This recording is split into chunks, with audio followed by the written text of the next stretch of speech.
आज के इस एक्सप्लेनर में हम एक ऐसे छुपे हुए पर बेहद जरूरी हार्डवेयर को डीकोड करेंगे जो रॉ डेटा को उस खूबसूरत विजुअल मीडिया में बदलता है जिसे हम रोज देखते हैं। अक्सर हम चमकती हुई स्क्रीन्स और बड़े मॉनिटर्स की तो बहुत तारीफ करते हैं, पर उनके ठीक पीछे बैकग्राउंड में काम करने वाली इस कॉम्प्लेक्स टेक्नोलॉजी को भूल जाते हैं। तो चलिए बिना वक्त गवाए BOE 32 inch T-cone logic board के इस दिलचस्प राज से पर्दा उठाते हैं। सोचिए, एक रॉ सिग्नल आखिर एक साफ चमकती हुई 32 इंच HD स्क्रीन पर दिखता कैसे है। इन स्क्रीन्स का आखिर असली बॉस कौन है? वो कौन सा इनविजिबल दिमाग है जो हर एक पिक्सल को बिल्कुल सटीक रंग और ब्राइटनेस देने का कमांड देता है? ये कोई जादू नहीं है, बल्कि एक बहुत ही शानदार इंजीनियरिंग का कमाल है जो इन कॉम्प्लेक्स जीरोज और वंस को इतने सुंदर रंगों में बदल देता है। अब ये जो ब्लूप्रिंट हम देख रहे हैं, ये कोई नॉर्मल सर्किट नहीं है। ये BOE 32 इंच लॉजिक बोर्ड का पूरा लेआउट है। इस छोटे से हरे रंग के सर्किट बोर्ड को आप हाई डेफिनेशन डिस्प्लेस का एक ट्रैफिक कॉप मान सकते हैं। ये बिल्कुल वही मास्टरमाइंड है जो परफेक्टली इन सिग्नल्स को सिंक्रोनाइज करके उन्हें इन स्टनिंग कलर्स में ट्रांसलेट करता है। तो हमारा रोड मैप आज कुछ इस तरह होगा। पहले देखेंगे डिस्प्ले का हिडन ब्रेन, फिर टेक्निकल स्पेक्स को डिकोड करेंगे, उसके बाद एक बहुत ही इंटरेस्टिंग वीसा जेटा जंपर स्विच पर आएंगे और आखिर में इसके रियल वर्ल्ड उपयोग पर बात करेंगे। ओके, तो चलिए सबसे पहले अपने हिस्से से शुरू करते हैं, डिस्प्ले का हिडन ब्रेन। टी-कॉन यानी टाइमिंग कंट्रोलर बोर्ड, ये बेसिकली एक हार्डवेयर ट्रांसलेटर का काम करता है। जैसे एक बिजी चौराहे पर ट्रैफिक पुलिस वाला गाड़ियों को सही रास्ता दिखाता है ना, बिल्कुल वैसे ही ये बोर्ड सिस्टम कमांड्स को लेता है और इमेज डेटा को डायरेक्ट करता है। अगर इसकी टाइमिंग में मिली सेकेंड्स का भी फर्क आ जाए तो पूरी इमेज स्क्रीन पर बुरी तरह बिखर जाएगी। बिना इस एब्सोल्यूट परफेक्ट सिंक्रोनाइजेशन के डिस्प्ले पर कुछ भी ढंग से देखना लिटरली नामुमकिन है। अब आते हैं इस ब्लूप्रिंट के दूसरे फेज पर, जहां हम इन टेक्निकल स्पेक्स को थोड़ा डिकोड करेंगे।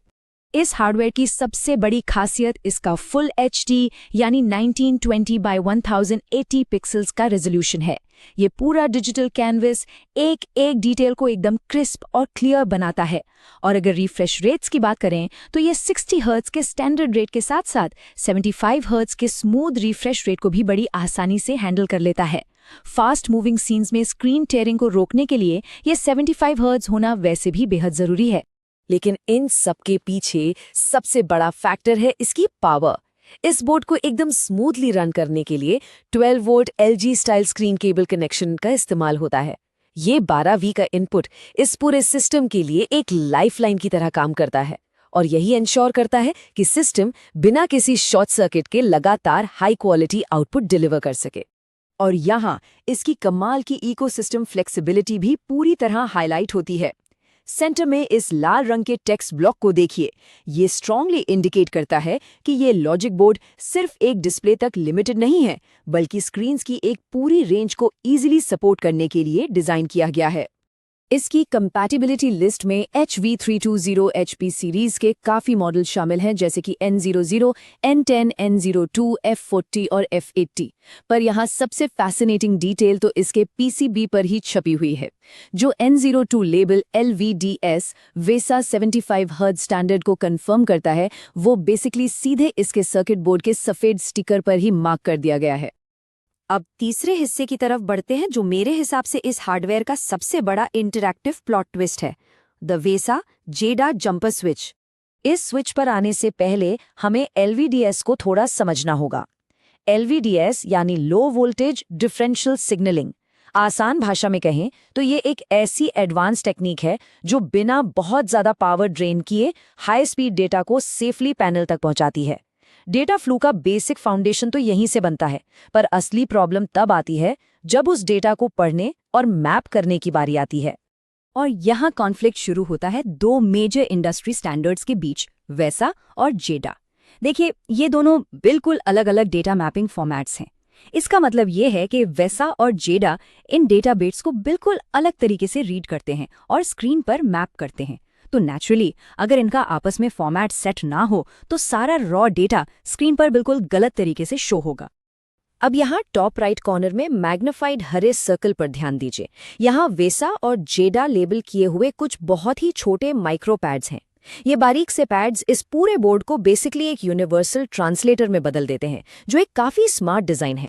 इन दोनों फॉर्मेट्स के बीच स्विच करना बिल्कुल प्लग इन प्ले नहीं है। इसके लिए एक फिजिकली डेलिकेट हार्डवेयर मॉडिफिकेशन की ज़रूरत होती है। पहला स्टेप है पीसीबी पर इन टाइनी माइक्रो पैड्स को लोकेट करना, और दूसरा स्टेप है एक बहुत ही छोटे कंपोनेंट जैसे किसी 0 ओम रेजिस्टर या एक सोल्डर ब्रिज को फिजिकली शिफ्ट करके सही वीएसए या जेडा स्टैंडर्ड पर सेट करना। यही मैनुअल मॉडिफिकेशन इस बोर्ड को हर अलग पैनल के अनुकूल बनाता है। पर सोचिए, अगर ये छोटी सी सेटिंग गलत हो जाए तो क्या होगा? इसका असर पूरे विजुअल एक्सपीरियंस को कंप्लीटली बर्बाद कर देगा। स्क्रीन के रंग बिल्कुल डिस्टॉर्ट हो जाएंगे। हमारे सोर्स में बड़ा सटीक कहा गया है कि ऐसी हालत में इमेज किसी फोटोग्राफिक नेगेटिव जैसी लग सकती है, या स्क्रीन पर इंद्रधनुष जैसे ऑयली धब्बे दिख सकते हैं। इसलिए इस चीज का बिल्कुल परफेक्ट होना एब्सोल्युटली क्रूशल है। ओके, अब इस पूरे कॉन्सेप्ट को रैप अप करने के लिए आखिरी हिस्से पर चलते हैं, इसका रियल वर्ल्ड और कमर्शियल मशीन्स में उपयोग। अपने 75 हर्ट्ज के बटरी स्मूथ रिफ्रेश रेट और HD रेजोल्यूशन की वजह से इस बोर्ड का इकोसिस्टम काफी वाइड है। ये आपके standard 32 inch living room TVs के साथ साथ high performance esports gaming monitors में एकदम फिट बैठता है, जहां लैग फ्री विजुअल्स की बढ़िया डिमांड होती है। इसके अलावा कमर्शियल्स, डिजिटल साइनेज और कमर्शियल एडवर्टाइजिंग मशीन्स में भी ये बोर्ड पूरी स्क्रीन को परफेक्टली लाइफ में लाता है। तो इन सभी चीजों को एक साथ रखकर देखा जाए तो ये टी-कॉन बोर्ड सच में एक ट्रू हार्डवेयर हीरो है। बिना इस इनविजिबल ब्रेन के, जो इन कॉम्प्लेक्स वोल्टेज जंप्स और फॉर्मेट्स को इतनी बारीकी से ट्रांसलेट करता है, महंगे से महंगे गेमिंग मॉनिटर्स और टीवीज लिटरली सिर्फ कांच के टुकड़े हैं। यही वो मास्टर कंपोनेंट है जो पर्दे के पीछे रहकर द होल शबैंग चलाता है।